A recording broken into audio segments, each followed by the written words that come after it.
Then they talk about, M23 violating, human rights and so on and so forth. And then Rwanda behind supporting them, and Rwanda is supposed to be there stealing minerals of Congo. So the whole thing is shifted from what the problem really is to some other imaginary problem they have created. And they really make people believe that. But honestly, for the last 30 years, if anybody wanted to understand what the problems are and what the solutions should be, but after 30 years, if you ask the UN and say, what happened? If you really ask them what they've been doing for the last 30 years they've been there, and with tens of billions of dollars they have spent on it, what is there to show for that effort that was made? Only to end up blaming Rwanda for everything that is happening in Eastern Congo, or really in Congo, because even all problems of Congo are blamed on Rwanda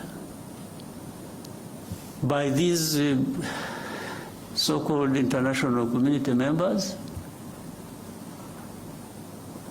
and together and in support of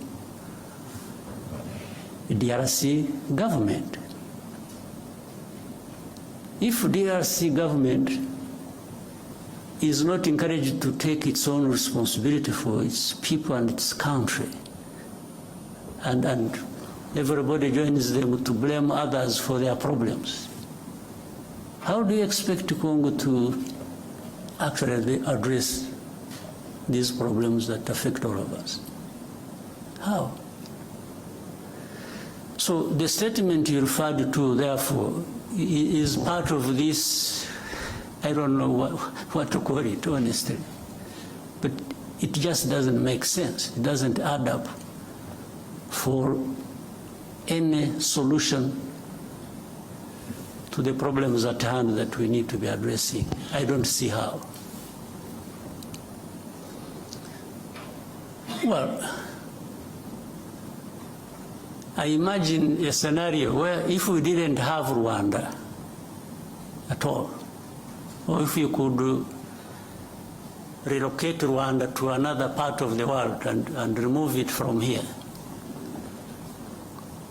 would that solve the problems of Congo or of the region? Really?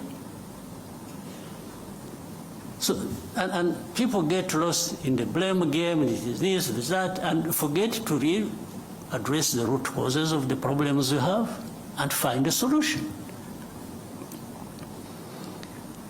And then you have geopolitics being played into all this. Then you have the blame of colonial times being managed somehow, because literally crimes of that past of colonial times.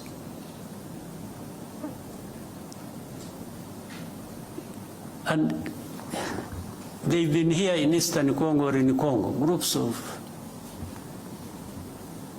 of experts. What expertise?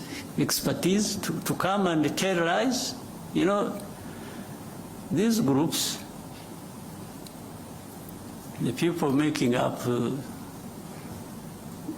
these experts, you know, in broad daylight, killings, persecution, all kinds of stuff are done by people they see, government leaders, in Congo. Commanders, people belonging to either the police, the army, in broad daylight, lynching people. This one is kept quiet about.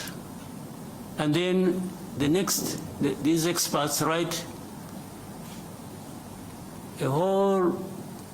they pile up crimes committed by M23. They talk about things somewhere in the background in the villages, and they don't talk about these things that were done in towns, in broad daylight, before their eyes. Then they talk about, M23 violating, human rights and so on and so forth. And then Rwanda behind supporting them, and Rwanda is supposed to be there stealing minerals of Congo. So the whole thing is shifted from what the problem really is to some other imaginary problem they have created. And they really make people believe that. But honestly, for the last 30 years, if anybody wanted to understand what the problems are and what the solutions should be, you don't even need to be an expert.